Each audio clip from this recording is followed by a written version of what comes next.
Bonjour et bienvenue sur La Santé par Nature, un podcast sur la santé abordé sous l'angle de la prévention, naturelle et de bon sens. Car comme on le dit très justement, mieux vaut prévenir que guérir. Je suis Anthony Viau, naturopathe à Paris et à Vannes en Bretagne, et c'est avec plaisir que je vous accompagne sur les chemins de la santé naturelle.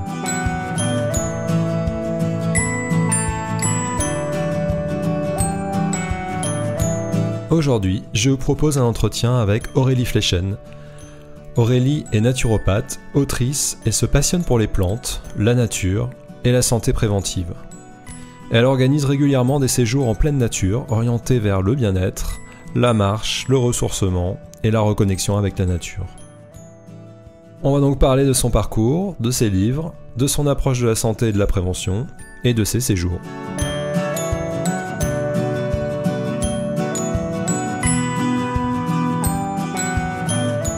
Alors salut Aurélie, bienvenue sur le podcast Salut Anthony. La santé par nature, j'espère que tu vas bien. Je pense que Super. le nom du podcast correspond parfaitement à ton activité et on va en parler. Et d'abord, est-ce que tu pourrais te présenter et nous parler de ton parcours et de ce qui t'a donné envie de devenir naturopathe? Oui, donc Aurélie Flechen, voilà, je suis naturopathe certifiée d'ISUPNAT depuis 2013 et puis de la FENA. Au niveau de mon parcours, j'ai consulté en cabinet à Paris depuis 2014 et j'ai animé pas mal d'ateliers sur tout ce qui touche à la prévention santé au bien-être en entreprise. J'ai publié 3 livres, deux en 2017 autour du foie, un autre autour du microbiote intestinal et un troisième l'année dernière. Et depuis 2018, en fait, je consacre mon activité à la conception et l'accompagnement de séjours bien-être en pleine nature, voilà, qui est vraiment mon dada, on va dire. Donc depuis 2018, je conçois et j'organise des séjours rando détox, rando botanique, dans tous les massifs en France et plus particulièrement en Drôme, dans la région dans laquelle je vis depuis 2 ans. D'accord, Voilà, bah on va en pour faire parler. très bref. Merci. Donc pour les auditeurs et auditrices, je précise que c'est en grande partie grâce à toi que je suis devenu naturopathe. En fait, j'avais Oui, assisté à une de tes conférences sur la prévention santé il y a quelques années maintenant. J'avais été vraiment captivé par tout ce que tu avais expliqué sur le fonctionnement du corps humain. Et donc, bah, une graine avait été plantée en moi ce jour-là, je crois, et qui a germé quelques années plus tard. Et en fait, pour être honnête, c'est la première fois que j'entendais parler de naturopathie. Je savais pas du ouais, tout de quoi il s'agissait. Et j'ai également participé à un séjour nature que tu organises dans la forêt de Fontainebleau et que ouais. j'avais trouvé génial. Voilà, donc je suis très heureux de pouvoir discuter de tout ça avec toi Ben aujourd'hui. oui, moi aussi, j'ai vu tout ton parcours et c'est vrai que c'est rigolo. Maintenant, ça fait des années qu'on se connaît. Et Tu oui, m'avais fait intervenir à l'époque où tu découvrais le sujet qui te passionnait. Je me rappelle que tu étais déjà super motivé par tous ces sujets et que tu avais organisé des ateliers. Tu te rappelles exact, voilà, ouais, tout à dans fait. les Ouais, ouais, restaurants ouais, jour ouais, ouais, tout à où tu fait. m'avais fait intervenir pour ton réseau autour des sucres, de la nutrition et ça te Exactement, passionnait ouais. déjà. Tout à fait. Et d'ailleurs, à propos de naturopathie, pour les personnes qui n'en ont jamais entendu parler, comment est-ce que la définirais et d'après toi, quel est son intérêt en termes de prévention des dysfonctionnements de l'organisme? Oui, la naturopathie, c'est vraiment, voilà, moi je commence toujours par expliquer un petit peu que c'est reconnu par l'OMS comme étant l'une de nos 3 médecines ancestrales dans le monde, donc aux côtés de l'Ayurveda et de la médecine traditionnelle chinoise. Donc on est bien au-delà d'un ensemble de techniques on est vraiment sur un art complet, sur une philosophie et sur une médecine préventive. On est vraiment sur le fait d'appréhender le fonctionnement de l'être humain dans sa globalité, son lien avec ce qui l'entoure et en fait de lui permettre de... La naturopathie, c'est vraiment... D'ailleurs, on appelle le naturopathe aussi un éducateur de santé. Donc, c'est apprendre à retrouver les grandes lois biologiques qui nous régissent, apprendre à savoir pourquoi on est fait, comment on fonctionne, pour en fait corriger les erreurs éventuelles qu'on peut faire, qui ont amené des dysfonctionnements, et permettre du coup par ce biais-là, en corrigeant tous les grands piliers du mode de vie, en mettant des corrections dans notre façon de vivre, va permettre au corps de retrouver son équilibre, de retrouver un maximum d'énergie vitale pour qu'il puisse se réguler, s'auto-régénérer. Donc le naturopathe va pas guérir, hein, mais simplement il va guider la personne et et permettre au corps de retrouver un maximum d'énergie pour qu'il puisse lui-même se réguler réguler, puisque pour moi, ben, et pour la plupart des naturopathes, hein, c'est vraiment le corps qui est notre propre médecin intérieur, et donc tout comme l'approche en médecine chinoise, hein, ou en Ayurveda.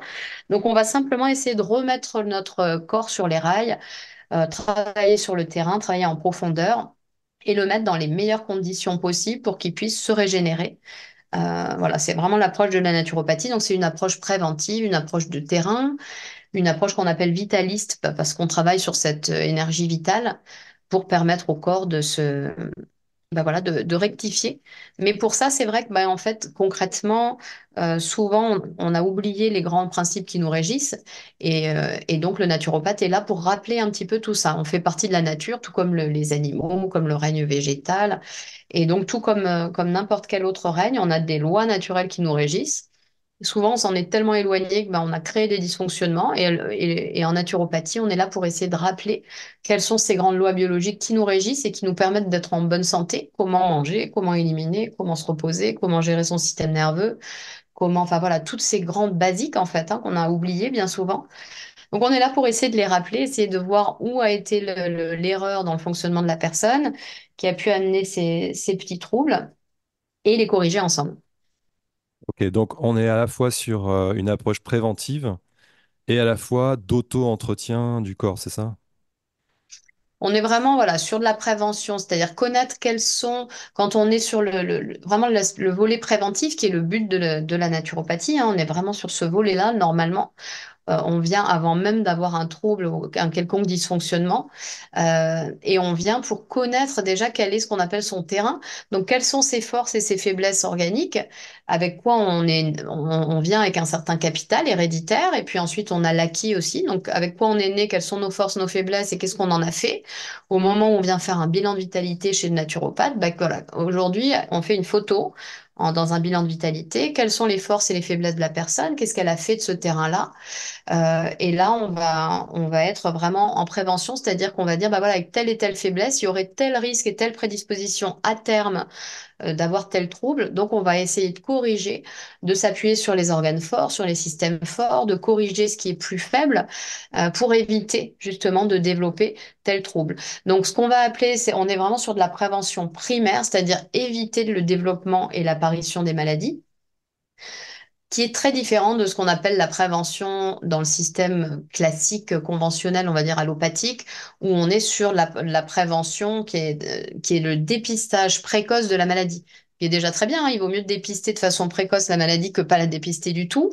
Mais nous, en naturopathie, on n'est pas sur dépister la maladie le plus tôt possible, on est sur éviter, encore bien plus en amont, en prévention primaire, éviter que la maladie apparaisse en fonction de ce terrain, hein, c'est-à-dire cet ensemble de ces prédispositions de la personne qui font qu'elle pourrait développer tel ou tel trouble et on va faire en sorte d'éviter que ça arrive. Et ça, on va l'évaluer notamment avec l'analyse morphologique.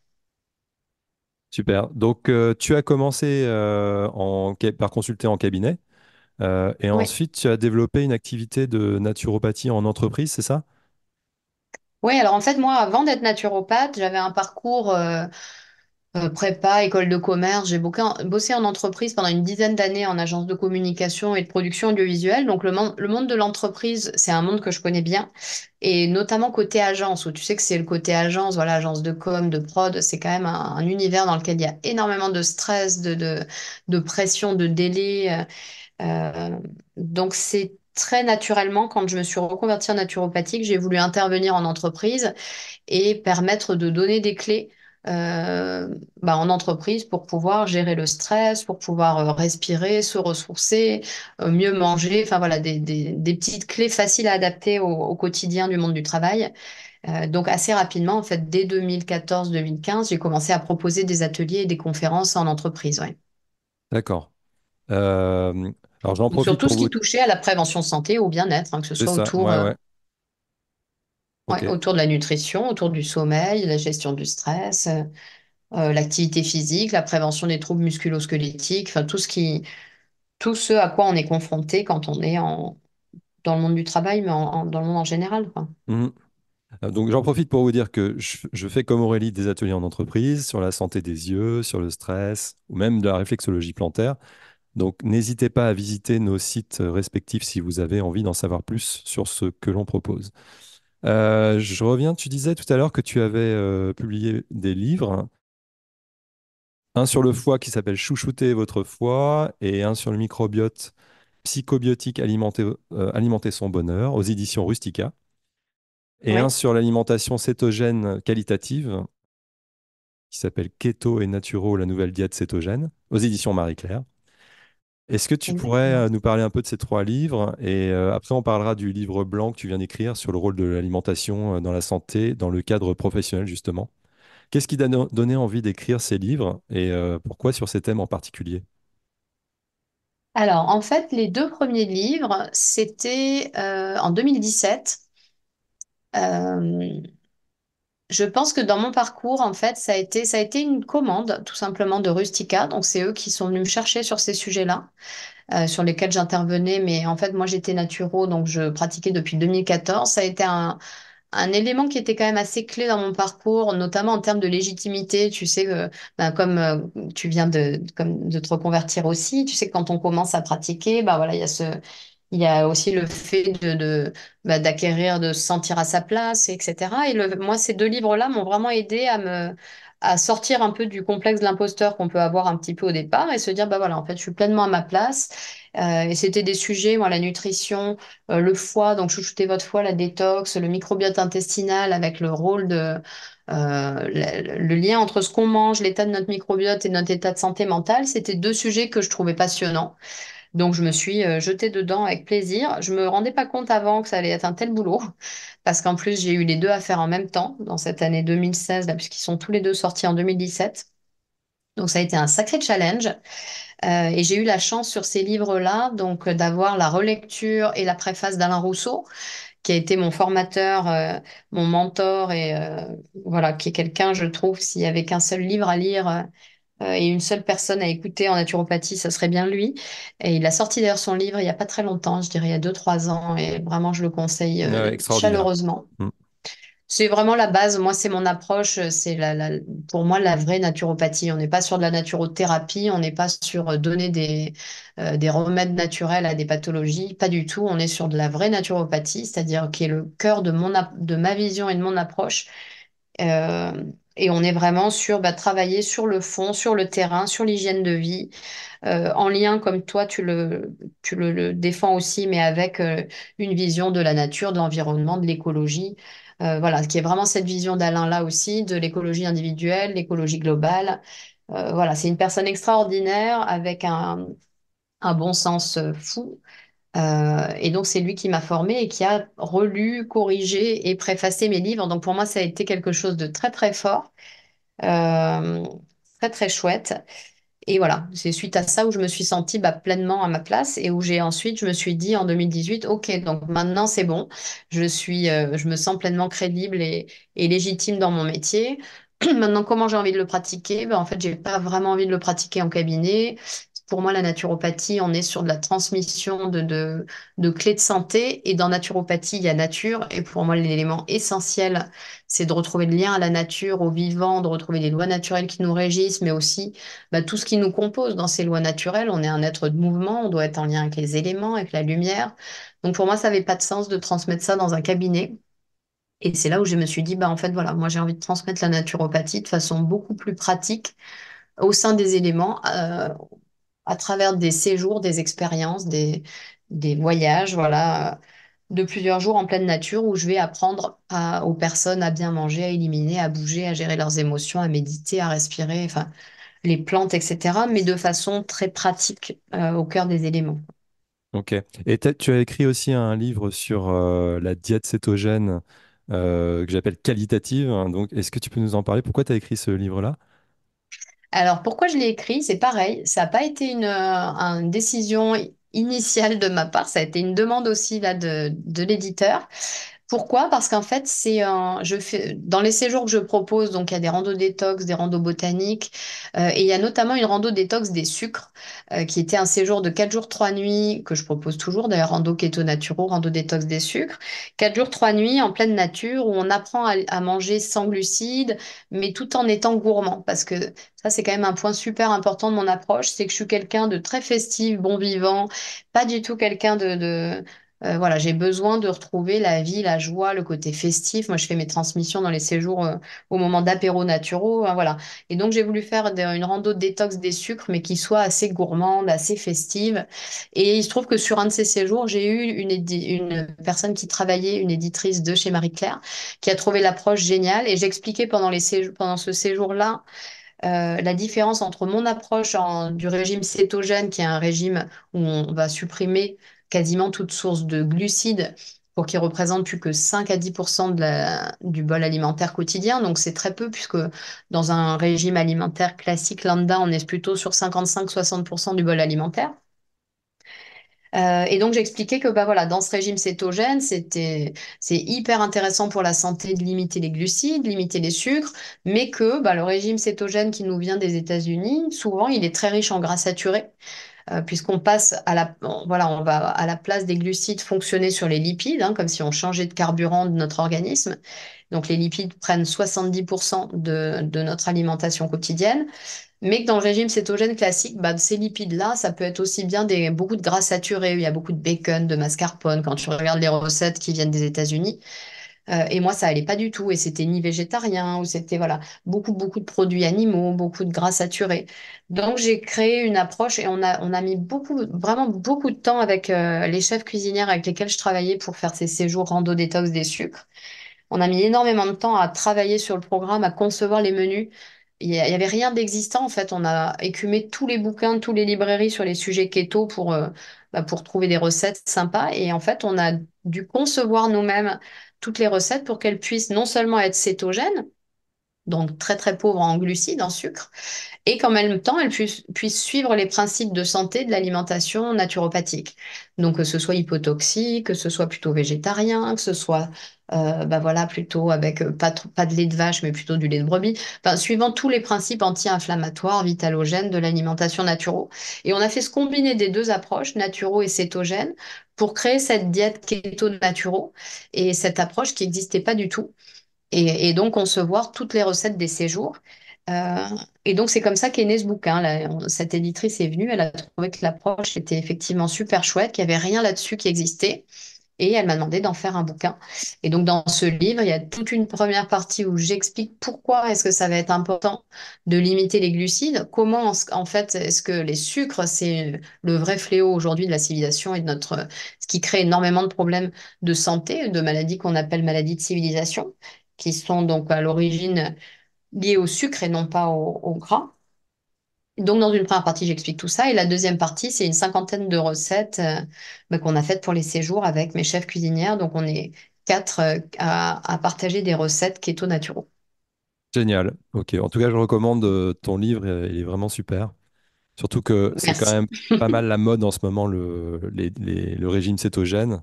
Donc, autant le faire correctement, quoi. Bah oui, c'est ça. Euh, C'est vrai que souvent, sinon, on risque de se faire le plein quand même de gras saturés. Et c'est dommage d'avoir une alimentation sans sucre qui soit pro-inflammatoire ou qui soit, voilà. à propos de ton livre blanc, est-ce que tu peux nous en parler? Qu'est-ce qui t'a amené à l'écrire? Oui. Alors, le livre blanc, là, on est pour le coup, tu vois, dans cette démarche où les trois livres, tu as compris qu'ils venaient d'une demande extérieure. Là, le livre blanc, même si c'est pas un livre qui est paru en version papier, c'est un livre, donc c'est un e-book qui est gratuit, qui est disponible sur mon site internet, donc sur le site de Wakoe. Oui, parce que d'ailleurs, j'ai même pas dit que effectivement j'avais Non, mais créé ce site. je mettrai en lien le site pour pouvoir le télécharger. Puis on D'accord. va parler après de Wakoe, justement. Donc, sur ce livre blanc, là, on est plus sur une approche vraiment personnelle. Qui est dédié à l'entreprise. Et mon but, là, c'est vraiment d'axer sur la nature et c'est en quoi est-ce que euh, La réintégration de la nature dans le monde du travail va permettre de renforcer la santé, la créativité et les performances de l'individu, mais aussi du fonctionnement du collectif dans l'entreprise et de l'entreprise elle-même. Donc là, c'est vraiment sur les bienfaits de la nature au sens large, hein, sur l'individu, le collectif et l'entreprise, qui est vraiment aujourd'hui mon cheval de bataille. Comme je te disais, j'ai vraiment recentré euh, au final, au fil de tous les séjours que j'ai pu organiser en pleine nature, qui sont au nombre de quasiment 80 aujourd'hui, je me suis rendu compte que bah voilà, pour moi, la clé, c'est vraiment la nature. C'est se reconnecter à la nature, c'est marcher en pleine nature, c'est bénéficier des ions négatifs des éléments qui nous entourent, de la forêt, le soleil, l'air. Et en fait, les bienfaits, ils sont énormes parce que s'immerger dans la nature, ça va nous permettre de jouer sur tous les plans de l'humeur, du stress, le moral, l'immunité, euh, la circulation des liquides. Donc, j'ai vraiment voulu faire quelque chose là-dessus, sur les bienfaits de la nature, mais l'axer dans le monde du travail, puisque en fait, il y a plein d'entreprises aujourd'hui qui ont commencé à réintégrer. On le voit sur des gros groupes, hein, qui ont réintégré la nature dans leur fonctionnement, qui font des réunions dans la nature, qui commencent à intégrer aussi, tu sais, la nature dans la conception de leurs bâtiments, qui font des biosphères, qui font des petites salles de réunion en extérieur, qui font des réunions en marchant.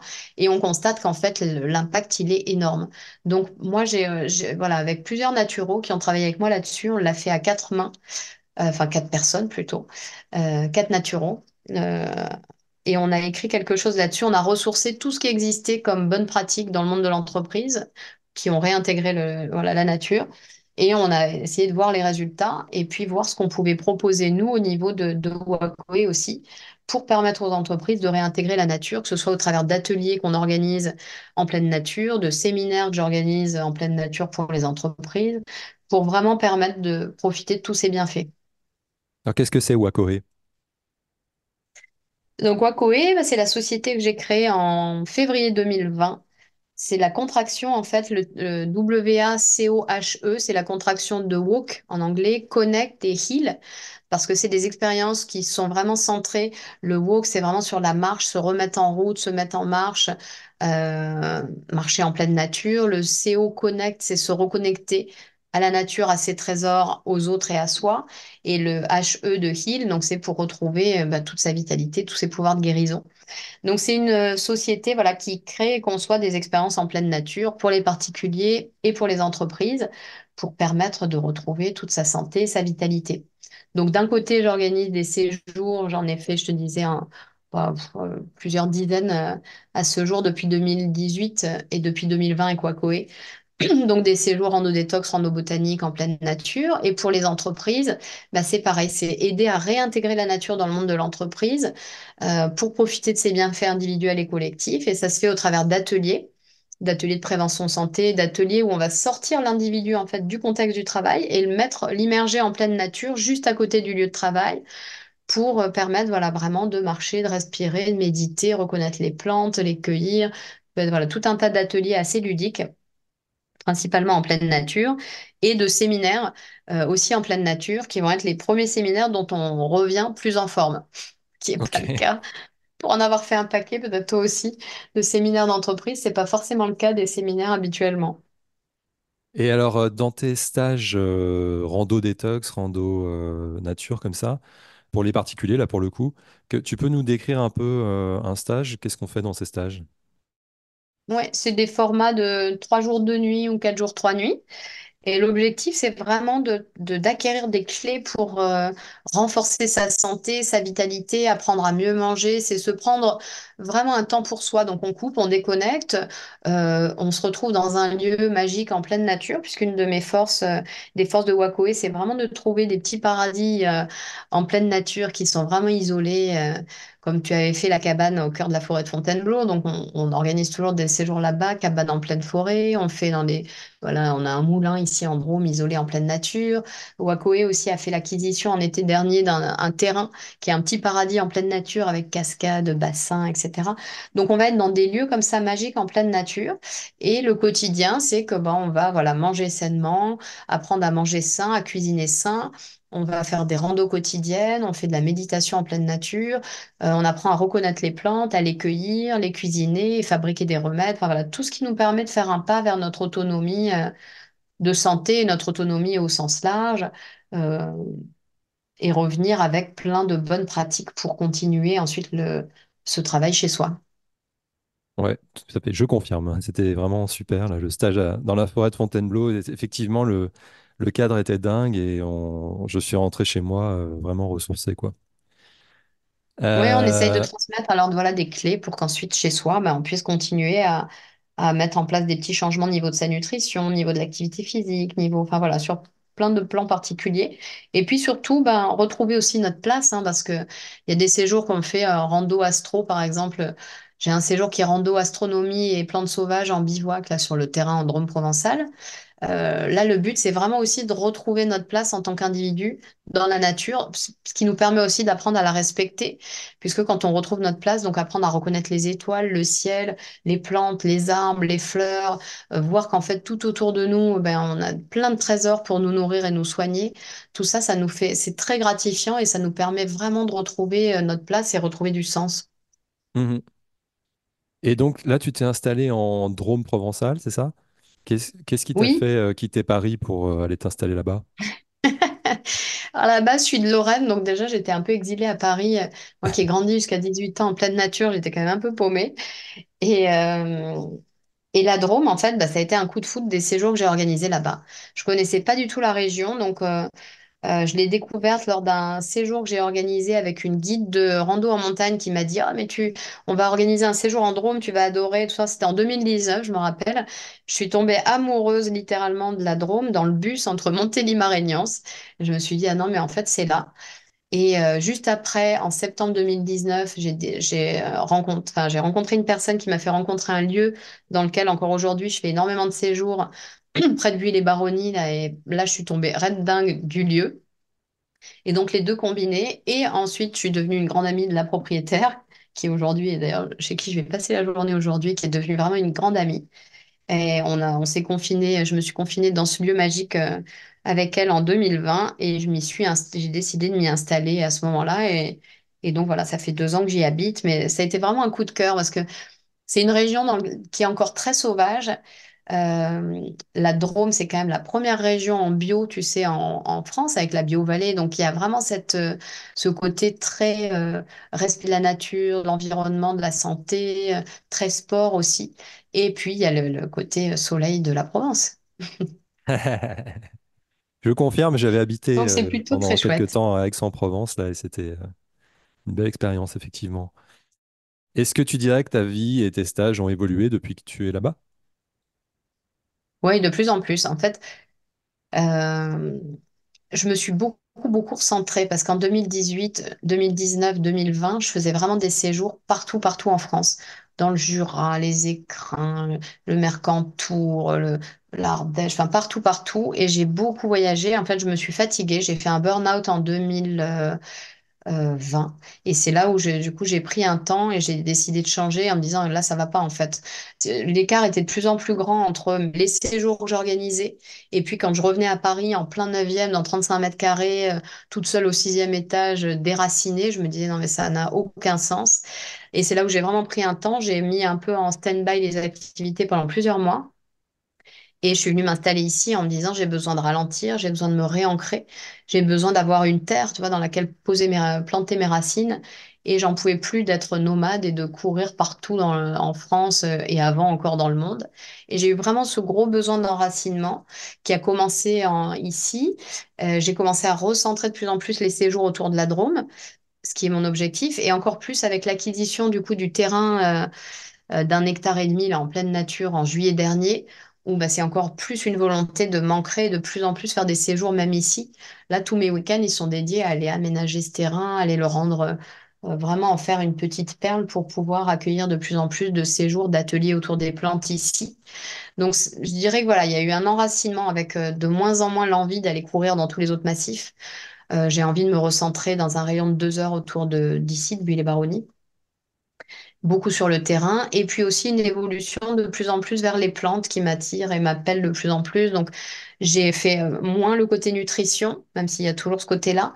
Mais vraiment, ce qui me plaît, c'est l'autonomie, en fait. C'est l'autonomie de santé, mais même l'autonomie bien plus large que ça. Là, je suis sur une réflexion, tu vois, là, je suis sur les panneaux solaires, générer de l'électricité avec l'eau, sur le terrain, construire les toilettes sèches, avoir le potager. Je me mets maintenant dans la production de plantes médicinales aromatiques. Ben voilà, je trouve que cette démarche, finalement, quand on met le doigt dedans avec l'autonomie de santé, avec la naturopathie, bah, très rapidement, on a envie d'évoluer vers l'autonomie au sens encore plus large. En tout cas, c'est mon chemin à moi. Ouais, génial. Et alors, bon, quand on parle de prévention des dysfonctionnements de la santé, ça s'applique à nous, les êtres humains, au travers de notre mode de vie, comme tu l'as dit, mais également, on peut dire aussi à la nature, aux animaux, à travers la réduction des émissions de gaz à effet de serre ou des polluants divers. Est-ce que tu penses qu'une vision naturopathique de la vie peut participer à cette prévention à plus grande échelle?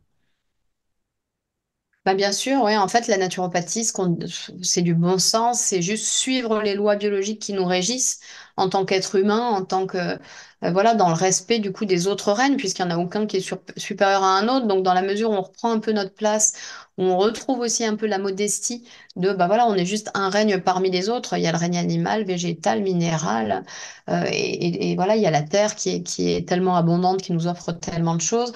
Donc, retrouver notre place, retrouver suivre en fait ces lois naturelles qui nous régissent, finalement, bah, ça permet aussi de rétablir un équilibre et d'être dans le respect des autres règnes. Et comme on en parlait juste avant, c'est vrai que pour moi, retrouver ce lien à la nature, de fait, ça vient à la respecter. Parce qu'en fait, quand on commence c'est comme tout, à partir du moment où on commence à apprendre, à plus vouloir maîtriser, contrôler, mais à apprendre, comprendre, ben, de fait, on va respecter. Et dans ton activité, est-ce que tu as intégré des pratiques particulières dont les auditeurs, auditrices pourraient s'inspirer pour aller dans le sens de la réduction des émissions de gaz à effet de serre et de la pollution? Alors après c'est un vaste chemin. Je trouve qu'on peut toujours, et c'est un petit peu comme on peut toujours apprendre. Mais oui, j'essaye de faire plein de choses. Bah tu vois là, je suis en train de construire des toilettes sèches, donc limiter l'utilisation de l'eau, d'avoir des eaux, donc voilà, toilettes sèches, énergie solaire, tri des déchets. euh, je jette pas grand-chose. J'essaie aussi d'avoir une approche au niveau nutritionnel de cuisiner les restes. Je trouve que c'est super intéressant. C'est très créatif. Je m'étais déjà dit ça avec l'alimentation cétogène. En fait, les contraintes rendent vraiment créatif. Quand on a la contrainte de limiter les glucides, ben, on ne se rend pas compte de toutes les idées qu'on peut avoir en cuisine avec les gras. En fait, souvent, on se complaît dans un quotidien avec des habitudes qu'on a et puis ben, finalement, c'est un peu, on s'essouffle, on s'éteint. Et cette contrainte de se dire, ben, si on veut essayer de respecter un petit peu plus la planète, de manger un peu mieux, ben, finalement, on se met des contraintes, mais qui vont nous rendre vraiment très créatifs, qui vont nous rendre libres au final. Donc, je trouve qu'il y a plein de choses à faire. Voilà, cuisiner les restes. Tu vois, là, je mets en place de la récupération d'eau de pluie. Enfin, voilà, il y a beaucoup de choses. Le potager, j'en ai deux maintenant. Un là, ici, au niveau du terrain. Génial. Et c'est Est-ce que... petit à petit, et c'est en fonction de l'endroit où on est. Parce que tu vois, tout ce que je te dis là, bien évidemment, que je faisais pas du tout ça en plein Paris, hein. Oui, bah, j'imagine bien. Est-ce que tu as des projets? Bah là, ouais, là, tu vois, mon principal projet, c'est de gérer donc ce terrain d'1,5 hectare, de pouvoir avancer vers de plus en plus d'autonomie pour pouvoir le transmettre aussi. Mon projet, j'ai vraiment très envie de faire une formation sur ce terrain, vraiment autour de l'autonomie. Donc, autonomie de santé, apprendre à reconnaître les plantes, fabriquer ses remèdes, naturopathie, se soigner, se nourrir avec le vivant, etc.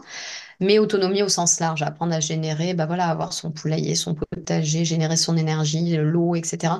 Tout ce que j'apprends en fait là, qui est tellement passionnant. Pour l'instant, je suis dans une phase d'apprendre pour moi, mais mon objectif, il est dans un deuxième temps euh, de transmettre, de faire des formations et des stages et des ateliers encore plus sur le terrain autour de cette autonomie au sens large. Ok, hyper intéressant. Est-ce que tu as toujours un cabinet? Ou est-ce qu'on peut te consulter en visio, par exemple? Oui, alors je continue toujours les consultes. Je consulte ici à Molan-sur-Ouvèze, donc en Drôme, en cabinet, et après je consulte toujours en visio sur créneau libre D'accord. en tant que Euh, naturo. Et je continue, pour moi c'est important de garder un pied quand même dans la pratique, parce que ça permet, ben, tu vois, quand on consulte, de creuser des sujets, d'approfondir d'autres. c'est chouette. Hum, hum. Est-ce qu'il y a un sujet dont on n'a pas parlé que tu souhaiterais aborder? Ben non, je crois qu'on a fait le tour, hein. Je crois qu'on a fait le tour. Ok, super. Est-ce que tu aurais un livre ou une ressource à nous recommander sur la prévention santé? Pour À part moi, ton s'il y livre a bien blanc, une... Comment? à part ton livre blanc.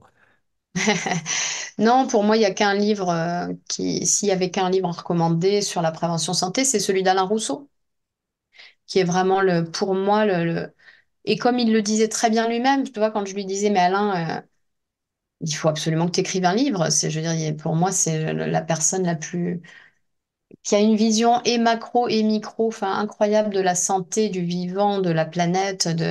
Et il me disait, mais il comprenait pas, il comprenait absolument pas ces naturaux et tout, qui peuvent écrire des tonnes de livres. Il dit, en fait, il y a un livre, il n'y a pas besoin d'en faire d'autres.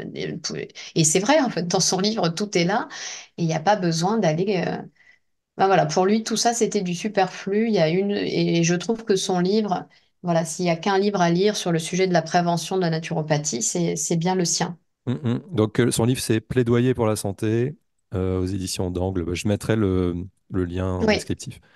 Pour terminer, quel serait le premier conseil que tu donnerais aux personnes qui nous écoutent pour les aider à rester en bonne santé le plus longtemps possible? Premier conseil, bah pour moi, ce serait, c'est dur d'en choisir qu'un, hein, j'aurais envie d'en donner quelques-uns. Mais en premier, je dirais déjà d'être en mouvement. On est des êtres de mouvement et je dirais que la marche en nature, même si c'est dans un parc en plein Paris, même si c'est juste au bord, dans un petit parc en ville, peu importe, mais en tout cas, marcher, bouger au moins 1 heure par jour au contact des éléments. Ça va jouer sur énormément de choses. Ça fait circuler les liquides, ça aide à gérer les humeurs, l'immunité, on fait le plein de soleil, de vitamine D. Donc vraiment pour moi, la première chose, ce serait ça, ce serait 1 heure de marche quotidienne en nature et je trouve que ce serait déjà énorme. Et allez, je peux quand même en donner un deuxième parce que c'est dur d'en donner qu'un. Pour moi, la seule règle valable aussi en nutrition, c'est d'adopter une alimentation la moins transformée possible. À partir du moment où on suit les saisons, on va manger ce que donne la nature, encore une fois, au moment dans lequel on vit. En suivant les saisons localement, le plus local possible, et non transformé. Et là, honnêtement, il y a très peu de risques de faire d'erreur. Top, ok. Eh ben, Aurélie, merci d'avoir accepté mon invitation. J'invite les auditrices, auditeurs qui le souhaitent à se procurer tes livres. D'ailleurs, où est-ce qu'on peut les trouver? Eh bien, on peut les trouver un peu partout, hein, en librairie, sinon on peut les commander, mais Ok, librairie, internet. parfait. Et est-ce qu'il y a un site où on peut aller pour s'informer sur ta pratique, tes séjours? Oui, alors sinon, ça va être le site de mon entreprise, donc de Wacoé, sur lequel on peut retrouver tous les ateliers autour des plantes, tous les séjours Wacoé, tout ce qu'on propose comme activité autour de ces sujets-là. Top, ok, bah, je mettrai le lien. Écoute, bah, prends soin de toi, Aurélie, et je te dis à Merci bientôt. beaucoup, Anthony, en tout cas, pour ton invitation, pour le beau travail que tu fais, et puis et voilà, tes publications, tes ateliers, tout ce que tu fais qui est très poussé et je trouve très, très bien fait et très chouette sur la naturopathie en respectant vraiment l'approche hygiéniste et puis l'approche de prévention qui est la base et qui malheureusement je trouve se perd beaucoup. Et donc voilà, c'est très chouette que des personnes comme toi aussi la mettent en avant. Super, bah, je te remercie. À bientôt. À bientôt, salut! Et voilà, c'est tout pour aujourd'hui. J'espère que cet entretien vous a intéressé. N'hésitez pas à aller voir le site d'Aurélie que je vous mets dans les notes du podcast pour découvrir ses séjours et ses livres. Comme ni Aurélie ni moi ne sommes médecins, ce podcast n'a aucune visée médicale, diagnostique ou thérapeutique, mais uniquement informationnelle. En cas de problème de santé, consultez votre médecin et surtout, n'arrêtez ou ne modifiez jamais vos traitements médicaux sans lui en parler. La santé par nature est un podcast que je réalise moi-même et vous pouvez m'aider à le faire connaître en le partageant sur vos réseaux ou en parlant autour de vous. Vous pouvez également m'écrire à l'adresse mail@antonivio.fr si vous souhaitez me dire si vous avez aimé ou pas cet épisode, si vous voulez me partager vos commentaires ou me faire savoir si vous aimeriez que j'aborde certains sujets liés à la santé. Et n'hésitez pas également à vous abonner ainsi qu'à ma newsletter pour être au courant de mon actualité. Rendez-vous au prochain épisode, et d'ici là, prenez bien soin de vous.